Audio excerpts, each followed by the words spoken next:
δεν έχουν βρεθεί πουθενά. Ο καλύτερος άνθρωπος να μας εξομολογήσει. Πέτρο μου, σε ευχαριστώ πολύ. Πάμε τώρα, κυρίες και κύριοι, στην ομάδα έρευνας και διάσωσης της πολεμικής αεροπορίας, η οποία καλείται να σώσει ανθρώπινες ζωές μέσα από τις πιο αντίξωες συνθήκες. Οι πιλότοι και οι διασώστες στο Super Puma έχουν βοηθήσει την τελευταία δεκαετία στην διάσωση 2.000 ανθρώπων. Βρέθηκε κοντά τους και κατέγραψε καρέ μια εντυπωσιακή άσκηση.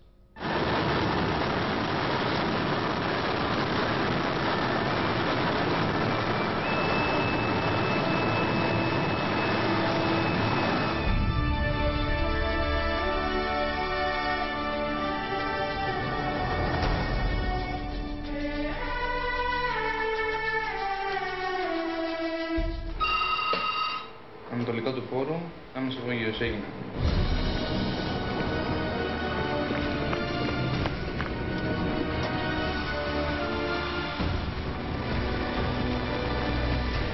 Την τελευταία δεκαετία περισσότεροι από 2.000 άνθρωποι εξακολουθούν να βρίσκονται ανάμεσά μας χάρη στα πληρώματα αυτών των ελικοπτέρων.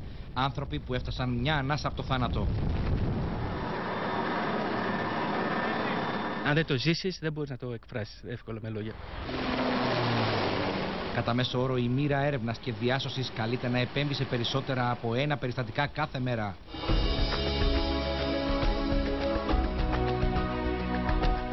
Ώρα 9 το πρωί. Το Super Puma απογειώνεται στο πλαίσιο άσκησης για έρευνα και διάσωση.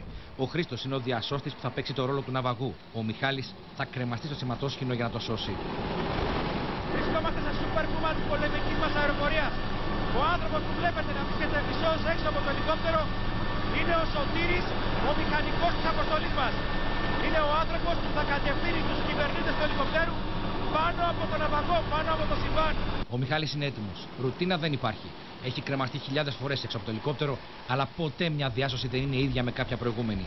Το σηματόσχηνο πρέπει να κρατήσει. Έφυγε.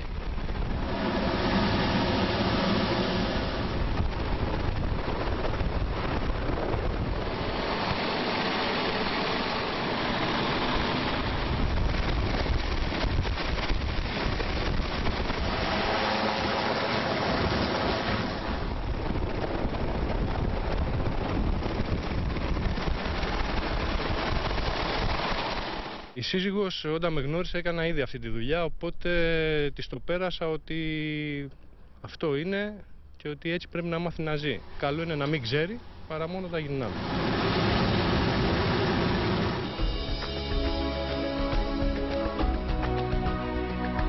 Με το που πήγαμε στο ελικόπτερο πήρε την πετσέτα και άρχισε να με σκουπίζει από τη θάλασσα. Μόνο τα μάτια τους να κοιτάξει εκείνη τη στιγμή πώς σε κοιτάνε φτάνει. Μία μητέρα με το κοριτσάκι της έπρεπε άμεσα να μεταφερθεί το κοριτσάκι γιατί έπρεπε να κάνει ενέσεις ινσουλίνης, δεν υπήρχαν. Κατεβήκανε οι δίτες, ανεβάσαν τη μητέρα και το παιδάκι. Της μητέρας η αντίδραση πέρα από το που κατέβηκε που την μας φύλαγε τα χέρια.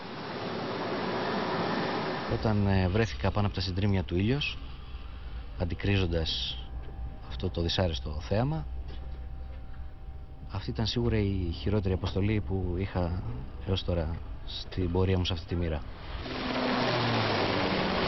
Η 384 μοίρα έρευνας και διάσωσης διαθέτει 10 ελικόπτερα Super Puma. Υπάρχουν ελλείψεις σε διασώστες και συνδέσμους, όπως καλείται ο άνθρωπος που συντονίζει τις έρευνες σε συνεργασία με το λιμενικό.